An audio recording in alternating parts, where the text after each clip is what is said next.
پاکستان ایک ایسا ملک ہے جدھر غریب امیر کو پالتا ہے، عام انسان اشرافیہ کے ٹیکس ادا کرتی ہے، بیوروکریٹس کو عوام اپنا خون اور دودھ نچوڑ کر پلاتی ہے۔ ہمارا عدالتی نظام دنیا میں 129ویں نمبر پر آتا ہے انصاف کے لحاظ سے، اور دنیا کا دوسرا ملک جدھر ججز کی مراعات اور تنخواہیں سب سے زیادہ ہیں۔ ایک 75 سالہ بزرگ اپنے مکان کا قبضہ چھڑانے کے لیے 25 سال تک انصاف کا دروازہ کھٹکھٹاتا رہا، اور جب اسے انصاف ملا تو اسے مرے ہوئے بھی 2 سال گزر چکے تھے۔ 5 سالہ بچے پر چوری اور ڈکیتی کا مقدمہ بنا دیا جاتا ہے، جس میں ہماری پولیس بھی پیش ہوتی ہے۔ بچیوں سے زیادتی کے ملزم ناکافی ثبوتوں کی بنا پر آزاد گھومتے ہیں۔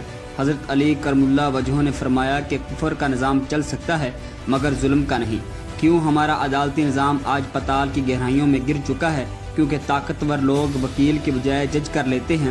یورپ اور امریکہ کہنے کو کافی دیس ہیں، مگر انصاف ایسا کہ مجرم کا بچ جانا جرم کے بعد ایسا ہی ہے جیسے شیر نے شکار ہضم کر لیا ہو اور اس کے حلق سے وہ نوالا کھینچ لیا جائے۔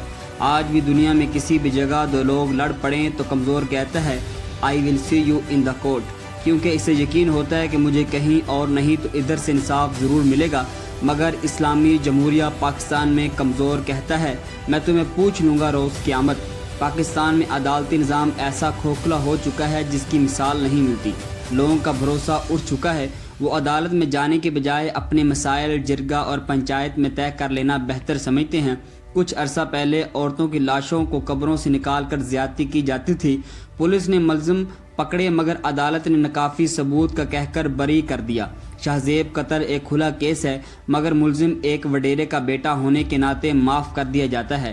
بچیوں سے زیادتی ہو، قتل کیسز ہوں، سب میں تاخیر ہے۔ کچھ بے گناہ پکڑے جاتے ہیں تو ان کو بھی رگڑ دیا جاتا ہے۔ جو اصل طاقتور مجرم ہوتے ہیں ان کو آزاد کر دیا جاتا ہے، وہ جیل میں بھی پورے پروٹوکول اور جاہو وقار کے ساتھ رہتے ہیں۔ قانون کی کتابیں یہ پڑھ تو لیتے ہیں مگر اس کے بعد یہ الماریوں میں پڑی رہ جاتی ہیں اور انصاف منہ دیکھتا رہ جاتا ہے، تاکہ اعداد و شمار کے مطابق پاکستان میں جرائم کی شرح خوفناک حد تک بڑھ چکی ہے، اور مجرم اول تو پکڑے نہیں جاتے اور جو گرفتار ہوتے ہیں وہ ناکافی ثبوت کی بنا پر آزاد ہو جاتے ہیں۔ اس وجہ سے ان کے دل سے قانون کا احترام اور خوف ختم ہو جاتا ہے۔ بچپن میں ہم جس کی لاٹھی اس کی بھینس کا مقولہ سنا کرتے تھے مگر سمجھ نہیں آتا تھا، مگر آج اپنے ملک کے حالات کو دیکھ کر اس مقولے کی سچائی پر یقین آ گیا۔ نبی کریم صلی اللہ علیہ وآلہ وسلم نے آخری خطبہ میں فرمایا تھا کہ تم سے پہلی قومیں اس لیے تباہ ہوگی کہ وہ طاقتور کو آزاد اور کمزور کو قید کر لیتی تھی، تم ایسا نہ کرنا۔ آج لوگ پولیس اور عدالت میں جانے سے گھبراتے ہیں کیونکہ ان کا اعتماد ختم ہو چکا ہے۔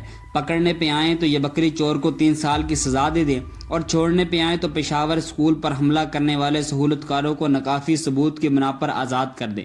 شاید بحیثیت قوم ہمارے ساتھ جو ہو رہا ہے وہ صحیح ہے۔